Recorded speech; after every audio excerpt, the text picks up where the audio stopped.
It is hello to the German entry this year, brother and sister duo, Abor and Tynna. Hello. Hi. I want to say a big thank you to you both first. Shall I tell you why?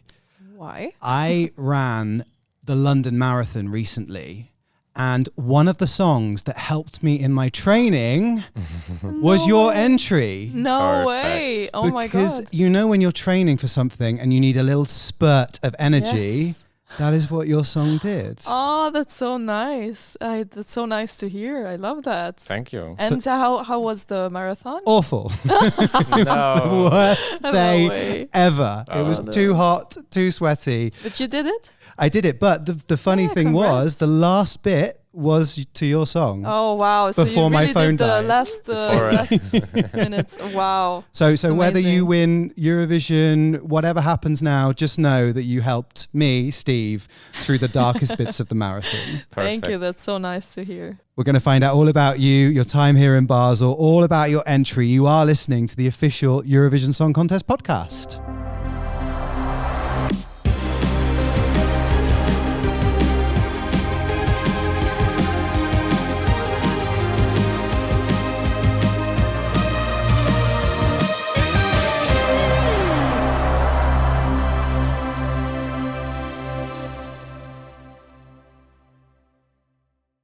How are you feeling? You are here in Basel. You finally made it. Yes, finally. It took so long. Like The waiting period was yeah.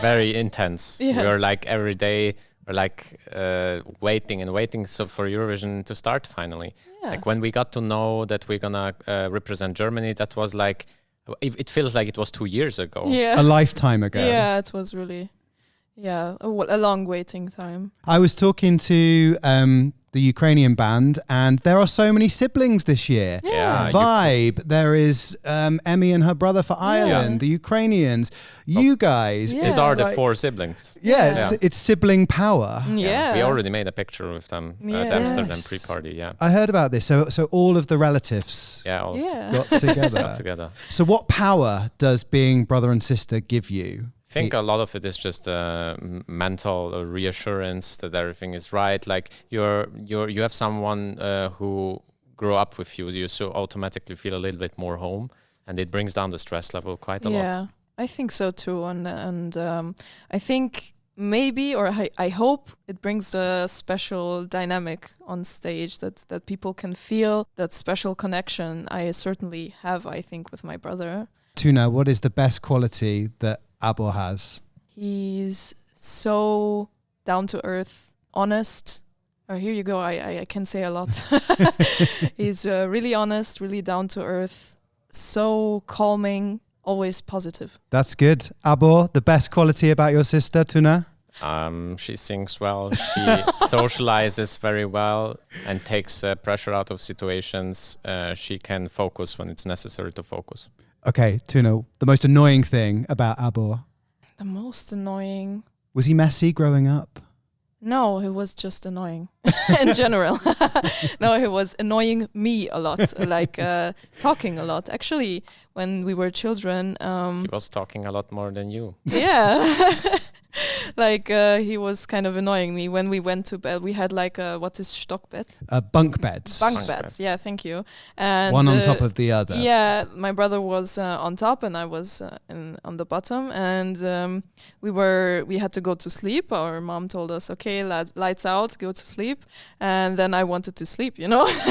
My brother just kept on talking about stuff, and I was like, can you shut up? Shut up! Try to sleep! And he tried to annoy me all the time, but yeah. Please tell me that you don't have to share a room nowadays. No. No. We have separate rooms, Thank fortunately. goodness. We started making music really intensely together and traveled to Berlin and back. Sometimes we were in the same hotel But room. yeah. Okay. For sure. That was a little bit too much. And what do your parents think of you representing Germany at Eurovision? Surprised and proud. Yeah, they're really proud of us, and yeah, they're really surprised. I think everyone was surprised. Yeah. Yeah. What, us even your included. closest friends? Yeah. Oh, you as well? Yeah. Even us, everyone. It's Yeah, really. really unexpected. I've got a confession, it's real. It's actually happening. It's Yeah. real. Thank you. You are here Yeah. in Basel. I know. It's quite nice that we're in Basel, which is a Swiss-German part of Switzerland. You guys are from Austria. You're representing Germany with the first song in the German language in nearly 20 years, which I find unbelievable. Yeah, it's crazy that there hasn't been a German language entry for Germany for so long. True. Yeah, it's crazy. I have no idea why. I think was it ever going to be in English, or was it always going to be German? Actually, we applied with an English song. We wrote specifically for the Eurovision, but the person Stefan Raab, who was responsible for the pre-selection, he heard our ballad song, which was already released with our album, and he was like, "Take this." Take this. It doesn't go out of my mind. Yeah. So but we're really happy that it's now Ballad and it's a German song. It's great. We're really proud that the German language can be represented through us again in Eurovision for Germany. So. And for everyone listening that doesn't speak German, Ballad means in English shoot. Yeah, like to a goal. Shoot aggressively. It can mean to do something quickly after, because this shoot aggressively can mean something like with a shotgun or something, like in series. How do you say that? Quick succession. Quick bam. One after another, You can shoot in food into yourself. Yeah, for example, you can say I baller in a burger or something. Yeah. So it means quickly. When you inhale your food because you're so hungry. It can mean we have to push through this. We have to work through this. We are going to baller through this. So it has a lot of meanings, which I find kind of funny. Yeah. And in our song, it kind of means to shoot into the sky. So nice, and it gives everybody this dose of energy that they are hopefully looking for. I love that. I saw that you hung out a little bit with JJ from Austria, and you've met quite a few of the people from this year. Yeah, unfortunately we were only at one pre-party because of my voice. I had some problems with my health. But you're better now. Yeah, sure. You're 100%. I'm back. She's 100%. here. Tuna is here. She re-entered the chat. Yes, I re-entered and now I'm... That's something Vibe would say. It is. I've spent too long with them to realize, bro, sis. Bro. Yes. Actually, we're really good with Vibe also. They're really fun. We want to play some Minecraft actually and stream it. Yeah. Later. Start a server. It's going to be fun. I'm really bad at it, but I think it's going to be fun playing with them either way. Are you good at it, Abor? Yeah, he's good. But Minecraft is not something you're good at. You want to play Minecraft? I thought Mario Kart as well. Yeah, we're gonna do that too. Wait, so are you a Mario Kart specialist as well? In Mario Kart, I'm pretty good, yeah. Okay. Not an esports pro player, but quite well. Yeah, but you'd beat me and... In Mario Kart? Probably. And you'd beat your sister. Yeah, he does every time. Mario Kart. He's so annoying, isn't he? To just win everything. No, it's fine, it's just not my piece of cake. Not your baller park. There we go. What's your musical influence, Tuna? Which artists do you love and did you grow up on? We come from a very classical musical family. I play the flute and my brother obviously plays the cello. Like our father, who is a musician as well, plays in a Vienna Philharmonic Orchestra. So classical music is a big influence, I think, for both of us, just because of our childhood. And then afterwards, my brother started to produce some more electronic stuff on his laptop. He started listening to some, the time where Skrillex and they were really, really getting into the mainstream, and it was cool to listen to really hardcore dubstep and drum and bass and all those things. We're only 2 years apart, so he was. Who's older? You're older. Yeah, my brother. Yeah, he's older. So for me, he was also my big brother. Woo, and I wanted to be as cool as him, I guess. So I started listening to the same music, and I really, really liked it. After a while, I really loved the hardcore dubstep and everything, like Monster Cat, and also house music, and we got into these genres, and then you started producing, right? And you needed someone singing. A voice, and I was just next door, so we started working. Amazing. Yeah. So you went from I'm using my hand from classical all the way over to dubstep. And it's basically a little bit of everything. We ended up in the middle. In the middle. I feel like, and that's also like kind of the goal now. I feel like with our music, of course, you guys know ballad, but if you maybe listen to our album, you can like discover that we are very interested in doing more genres and just like experimenting. Hip hop, acoustic. Yeah, we have some acoustic songs. We have a lot to offer, songs. I feel like. And maybe it's just also because we can't decide. Like, we really love music, like all genres. Because you are both in front of me dressed in black, have you both been to Berghain in Berlin? That's a very exclusive club. And I think even if we wanted to, we wouldn't get in. So no, we haven't. But psst, don't tell anyone. Yeah, don't tell anyone. I will say on the record, I tried and I got turned away. So really? Yeah. Oh, damn. So no, we're just pretending. They literally do the vibe check there. You usually don't get it. They do the vibe check. They could see me coming. Yeah, would Vibe get into Berghain? Probably not. Bro. The other vibe, not the vibe check. The other vibe. Yeah. You know. Bro, no way, bro. Who would get into Berghain of the Eurovision class of 2025? Oh, really good question. I have to be honest. I don't think anyone would get in. I think that's the realistic answer. Maybe for outfit-wise. I'm trying to think of everybody. Adonis would get into Berghain. Maybe, right? I think so. He has the looks. He has he's tall. He's got the attitude. Yeah. Really? Yeah, you I think so. Yeah, and I think Adonis maybe would. Also Mariana, from Malta. Yes. Look, let's just create our own, like Berghain, while we're here at Eurovision. You know, the room we're in at the minute. If you turn down the lights, it's actually like I think so. We can turn this into into Ballerhain. Ballerhain. There we go. You got it. Honestly, I wonder if Ball has been played in Berghain. It might have done.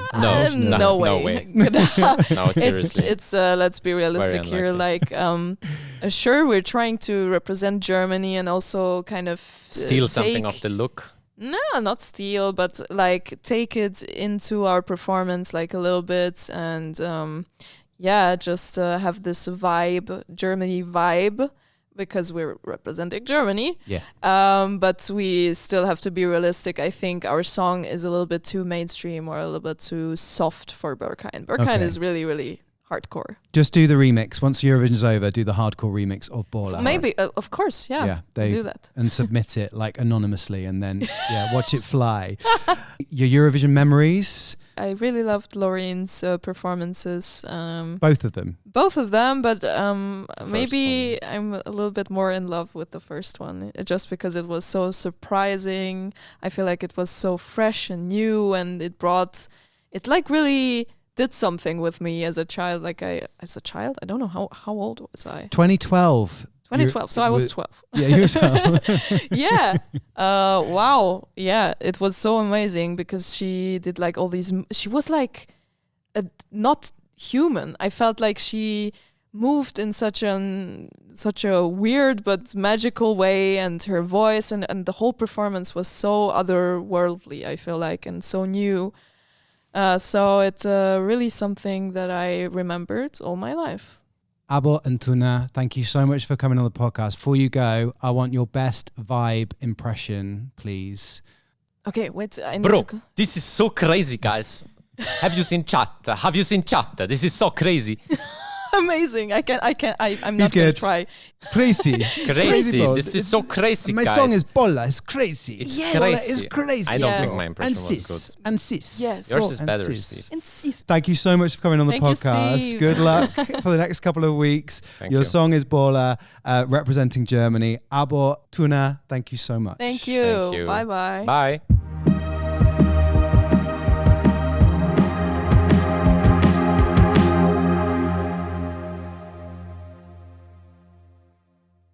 So it is big hello to Yuval Raphael representing Israel. How are you feeling? You're now here in Switzerland, which is where you used to live. Exactly, yes. Oh my God. First of all, I'm so excited. I'm like, in Hebrew you say ani beorot, like I'm in lights. I'm so excited. I'm so happy to be here finally after all this hard work, and especially in Switzerland, which is like a second home to me. So yeah. So when did you live here? Between 2006 until 2009, I used to live in Geneva. So you were a kid here? Yeah, I was. So what did you grow up on in Switzerland? Because we always think the cheese is really good here, the chocolate's really good here. Everything is really good here. But to be honest with you, every single time, like the thing that I expect, like I want to revisit the most, first of all, the food. Fondue is like, we remake it at home, but it's not the same. Café de Paris is like, mwah. But also the air. Like there is something about the fresh air of Switzerland that you're like, it's so clean, you know? And I'm guessing that when you were a kid, you went into the mountains as well and got the views. Yes, of course. We used to go a lot to Verbier. I loved it there. I used to ski there a lot. And yeah, the mountain, the Mont Blanc from my porch in Geneva, I used to see the Mont Blanc every single morning. So yeah, amazing. So even though you live now in Israel, which is really hot, you sometimes want the cold of Switzerland. Oh my God, can I tell you something? I think actually it's the first time I'm ever going to tell this story. It's not that interesting, but when we came back, me and my dad, we got so used to the weather, the cold, that when we came back to Israel, we actually had we were very nauseous every single time that we were in the warmth. It was very, very hard for us to adjust. Like I got sick every single time that I was too warm. Basically, you're saying that you would feel at home in an igloo. No, today no. It will be probably too cold for me and very bad for my voice. But I love the cold as well. Like it's not only the cold, it's like the weather here is just, I don't know, it's different because in Israel it can be really cold, but it's not fun, you know? Here when you're cold, it's like, I don't know.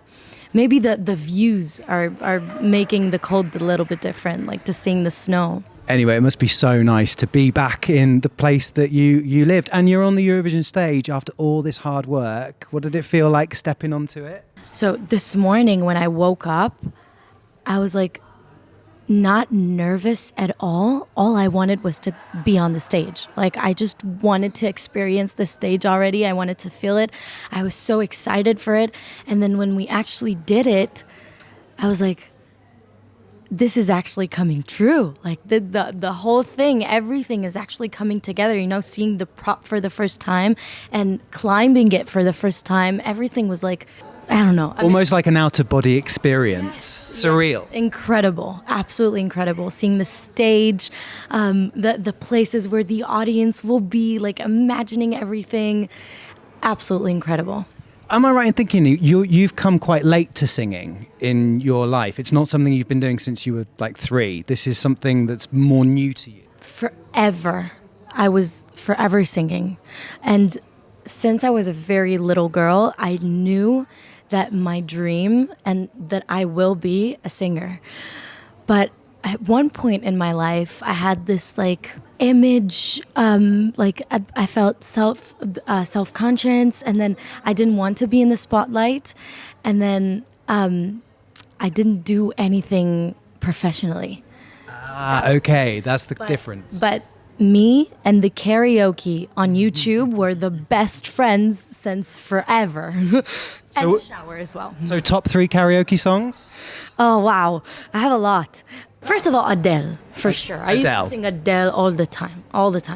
And then I have... I love it when your mind goes blank, doesn't it? Yeah, it goes completely blank. And I have if I open the phone, you'll see there's bazillions of songs. But I also said that in the Zemi Grise. Hopelessly Devoted to You? Hopelessly devoted to you. From Greece, a bit of Olivia Newton-John. She was in Eurovision, do you know this? Like, she represented the UK in the 1970s. Oh my God, I did not know that. So maybe it was always secretly part there. Maybe. You know? Maybe. Everything happens for a reason, as we say. Maybe there is another reason where I meet John Travolta. And who is Adele one of your big musical influences? Of course. Yes. Oh my God. Absolutely incredible singer, incredible performer, biggest heart. Like everything is so emotional. It's so out there. And Celine Dion, right? Oh my God. The queen of Eurovision this year, you know? Absolute queen of all time. You know, when I'm like completely like, in Hebrew you say chaya beseret. It's like when I completely live in a movie, I put Celine Dion in my car and I scream on the top of my lungs every single song that she has. Okay, so what would be your ultimate Celine track? I want to say Titanic, but I have more. It's all coming back to me now. Oh my God, yes. Yes. I know nothing. Is Celine Dion going to be here? Do we know? Like, I've heard these rumors. Rumors as well. Can you imagine? And I think I want to tell everybody that anyone that made this rumor, this is unfair because I have all the anticipation now to maybe meet her, but I don't know if that will happen. So if it's not true, just so you know, you broke my heart. Yuval, who's your biggest champion in your family? Who is the biggest fan of you in your family? I think I want to say you guys. I want to say my parents, but... Oh, is this your mum? Yeah. With you? Oh, hi, mum. Yeah.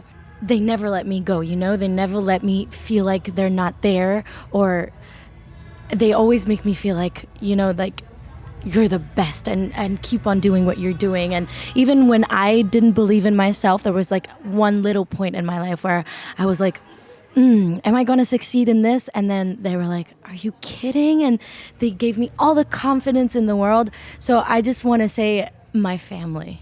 Yuval's mum, was she always singing from before she could talk? Yeah. There is a big nod there, everywhere. You know, when I was 7 months old, my first song was Pil, Pil, Pil, Pilon. 7 months. 7 months? I 10 months. 10.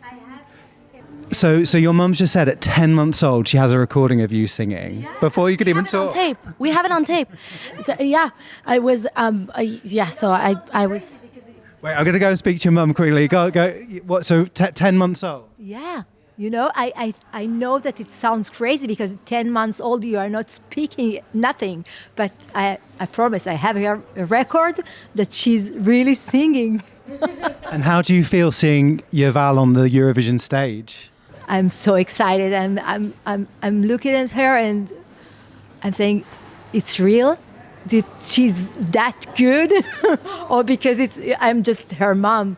Because she's the biggest, really. Oh, that must be so nice to hear. Chaim Sheli, I love you. Finally, there's a lot of talk about the big note that you have in your song, right? It is a biggie, isn't it? How do you mentally get yourself ready for that one moment? Emotionally.